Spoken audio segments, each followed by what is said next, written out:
Hey everybody, it's Jason here. I am here at the March for Medicare for All at the intersection of Hollywood and Highland.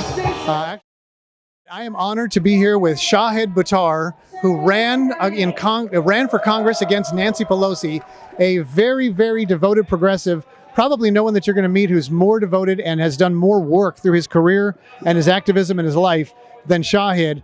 Ran for Congress against Nancy Pelosi up in San Francisco this past year. And so I really appreciate you talking with me. We're here today at the Medicare for All March. You have been a tireless advocate for this. Can you talk about why this is so obviously needed and why you're here today? Thank you, first of all, for the very kind introduction. That was very warm and gracious. I see Medicare for All, universal health care, as a basic human right. And just like every other international human right that is in exile in the United States, it is absolutely crucial that we who care about human rights advocate tirelessly to establish them. I find it very ironic that the United States in so many different fora brags about leading the free world when it's not clear to me that we're even in it. In every industrialized country on the planet, the state perceives part of its role in the social compact with citizens as taking care of at least their health care. It's a basic human right. The system we have in the United States, just remember, everybody gets sick, everybody gets old. And the fact that we have a for-profit system that treats suffering as a profit opportunity, a resource extraction opportunity to people at their most vulnerable, when they are literally not even on their feet, being preyed upon by pharmaceutical companies, by health insurance companies, which own Congress and co-opt us. So it's not just healthcare, it's not just human rights, it's also about our democracy, right? We have bipartisan majorities across the United States favoring this policy, and yet it's conspicuous to me that in Congress, it remains very much an outlying. So my daughter has been victimized. You know, the reason that healthcare is a thing for me, my daughter has a peanut allergy and has to have EpiPens. And 20 years ago, EpiPens used to be very inexpensive. But a while back, Mylan Pharmaceutical bought the company that produces the EpiPen.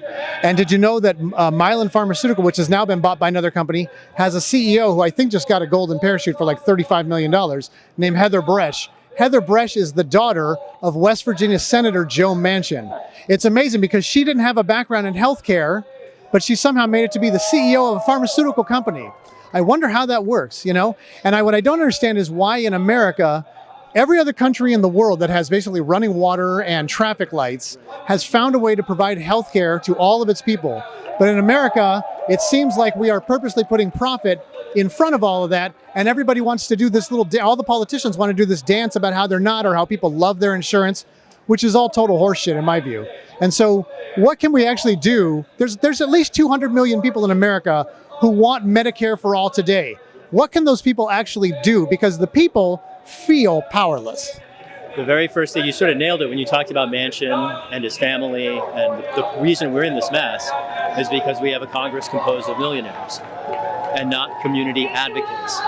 And those are our choices. If we the people feel strongly enough about these questions, we need to replace some long-serving corporate incumbent dynasty politicians with people who have stood for us, we the people of the United States.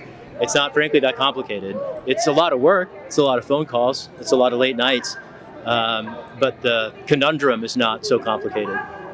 Did you find that when you were running in 2020 against Nancy Pelosi, did you find were you surprised by how easy the establishment can just come swoop in and shape public opinion? I was astounded at the failures of press ethics. For a whistleblower, an elected party official to the San Francisco Democratic Party, to be silenced for an entire year by every journalist who wrote about that story, all of the stories about the dozen different lies that were told about me and my supporters, for her to be silenced for a full year and still to be silenced in the press, even after having published her voice, it does seem to me an astounding demonstration of the willingness of the press to abandon its own interests and journalism in the service of establishment protecting stenography. And not just corporate press, even independent journalists in whose work I'd previously had some respect, we're willing to disregard evidence, disregard whistleblowers, silence not just whistleblowers, but keep hidden the conflicts of interest among sources that they did rely upon, and promote not just election disinformation, but I have to be honest about it. I was the target of racist election disinformation published by a newspaper of record, and that is not an attack on me. That's an attack on the voters and on democracy. Election disinformation doesn't just do a disservice to its subjects. It is an attack on a process in which we all share an interest. And to me, as a subject of many of these continuing lies and orchestrated smears, it's disappointing not only to be subject to open white supremacy in a city that I think has long proudly claimed progressive values, but it's particularly disappointing about what it indicates about democracy, and I'm not the only candidate that this happened to. Right? Well, no, there's been plenty of them. There were so many that were easily crushed by the establishment. It's happening right. Scott Stringer, Ihsan Lecky, I could go on, and the particularly thing I would also offer here is the vast disparity between volunteers on political campaigns, who are the workers, and the management consultants, who are paid staff. And when we see press treat paid or former paid campaign staff, party operatives, as if they were grassroots activists or as if they were workers, as opposed to management consultants, mercenaries, there's a crucial recognition of institutional interests and bureaucratic interests that the press has not internalized, and it is a gateway to precisely the same patterns of institutional bias that we've seen played out everywhere from the Jim Crow South to San Francisco in 2020. Do you think that I see a problem with how average regular people who don't pay much attention to politics, though I think most people believe that politicians are generally liars? Do you see I see a real problem, and what would you say as far as how you actually educate sort of the silent population that the press doesn't really seem to be on their side at all? Like, I noticed this with the debates. I remember watching Rachel Maddow ask Bernie Sanders, what are you going to do to tamp down people at your rally, at Bernie's rally, saying lock him up about Trump? And I thought, I can't imagine that there's anybody in the country who that's what's on their mind. Why is she asking that question? Why is she, and so I see a press that does not really speak for the people, and I see a people who don't seem to care that the press doesn't speak for them. How do you even go about addressing such an institutional systemic thing such as that? This is everything from the defense of Julian Assange to people whipping out their phones anytime a police car rolls up on a curb, to people sharing the voices of dissidents and whistleblowers and grassroots journalists that are suppressed in the traditional media. There are a million ways to that. There's no silver bullet. What you're ultimately asking is how to democratize a country that falsely thinks itself to be free. And a big part of that ultimately is just about recognition. And I do think that reality is forcing recognition increasingly. The pandemic has done it on Medicare for All. It's one of the reasons we have. Frankly, we had bipartisan majorities even before the pandemic made it. But also true in the context of, say, for instance, climate justice.